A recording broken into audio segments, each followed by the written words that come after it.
മുൻ MLA എൽദോസ് കുന്നപ്പിള്ളിനെതിരായ ബലാത്സംഗ കേസിൽ മൊഴി മാറ്റി പരാതിക്കാരി. എൽദോസ് കുന്നപ്പിള്ളിൽ പീഡിപ്പിച്ചിട്ടില്ലെന്നാണ് പുതിയ മൊഴി.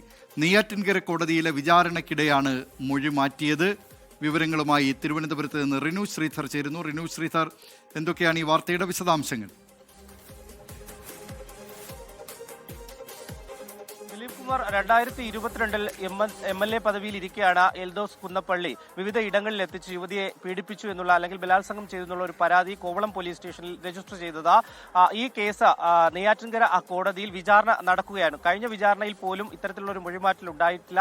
എന്നാൽ ഇത്തവണ കോടതിയിലെത്തിയ യുവതി ഈ വിചാരണയ്ക്കിടെ തന്നെ ബലാത്സംഗം ചെയ്തിട്ടില്ല എൽദോസ് കുന്നപ്പള്ളി എന്നുള്ള ഒരു മൊഴിയാണ് ഇപ്പോൾ നൽകിയിരിക്കുന്നത്. ഒപ്പം ഈ MLAയുടെ സുഹൃത്തുക്കളായിട്ടുള്ള റനീഷ, സിപ്പി നൂറുദ്ദീൻ എന്നിവർ ഭീഷണിപ്പെടുത്തി എന്നുള്ളത് ആരോപണവും പരാതിയുമായി ഉയർന്നിരുന്നു. അത്തരം ഒരു ഭീഷണി ഉണ്ടായിട്ടില്ല എന്നുള്ള ഒരു മൊഴി മാറ്റവും ഇപ്പോൾ ഉണ്ടായിരിക്കുന്നു എന്നുള്ളതാണ്. നമുക്കറിയാം, ഈ കഴിഞ്ഞ തെരഞ്ഞെടുപ്പിൽ എൽദോസ് കുന്നപ്പള്ളിക്ക് സീറ്റ് നിഷേധിക്കുന്നത് പോലും ഇത്തരത്തിലുള്ള ഒരു ബലാത്സംഗ പരാതി നിലനിൽക്കുന്ന സാഹചര്യത്തിൽ കൂടി ആണ് എന്നുള്ളതാണ്. എന്തായാലും നിലവിൽ നിയമസഭാ തെരഞ്ഞെടുപ്പൊക്കെ കഴിഞ്ഞു. അതിനുശേഷം ഇപ്പോഴിതാ മൊഴി മാറ്റുന്ന ഒരു സാഹചര്യത്തിലേക്ക് പരാതിക്കാരിയുടെ ഭാഗത്ത് നിന്ന് ഇടപെടൽ ഉണ്ടായിരിക്കുന്നു എന്നുള്ളതാണ്. വലിയ കോളിളക്കം സൃഷ്ടിച്ച ഒരു പരാതി കൂടിയായിരുന്നു. കാരണം തിരുവനന്തപുരത്ത് വിവിധ ഇടങ്ങളിൽ കാറിൽ കൊണ്ടുപോയി പീഡിപ്പിക്കുകയും മർദ്ദിക്കുകയും ചെയ്തു. തുടർന്ന് തിരുവനന്തപുരം ജനറൽ ആശുപത്രിയിൽ ചികിത്സയ്ക്ക് വേണ്ടി കൊണ്ടുവന്നു എന്നതടക്കമുള്ള കാര്യങ്ങൾ പരാതിയായി ഉന്നയിച്ചിരുന്നു. തുടർന്നാണ് തിരുവനന്തപുരം കോവളം പോലീസ് ഈ കേസ് രജിസ്റ്റർ ചെയ്തത്. ഹൈക്കോടതിയിൽ പോലും സർക്കാർ എൽദോസ് കുന്നപ്പള്ളിയുടെ ജാമ്യം നിഷേധിക്കുന്നതിന് വേണ്ടിയിട്ടുള്ള ഒരു ഇടപെടൽ നടത്തി. അന്നുപോലും ഇതൊരു സിനിമാ കഥയാണോ, ഇത് ശരിയാണോ, ഉഭയസമ്മത പ്രകാരമുള്ള ഒരു ലൈംഗിക ബന്ധമാണോ എന്ന അടക്കമുള്ള ഒരു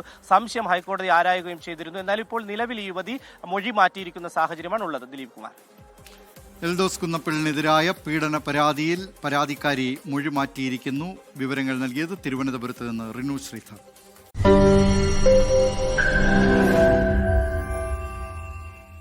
ലോകത്തെവിടെയായാലും ഏത് സമയത്തും 24 വാർത്തകളും ഓഗ്മെന്റഡ് റിയാലിറ്റി പാക്കേജുകളും എക്സ്പ്ലെയിനറുകളും വിശദമായി കാണാൻ ഞങ്ങളുടെ YouTube ചാനൽ നിങ്ങൾക്ക് സബ്സ്ക്രൈബ് ചെയ്യാം.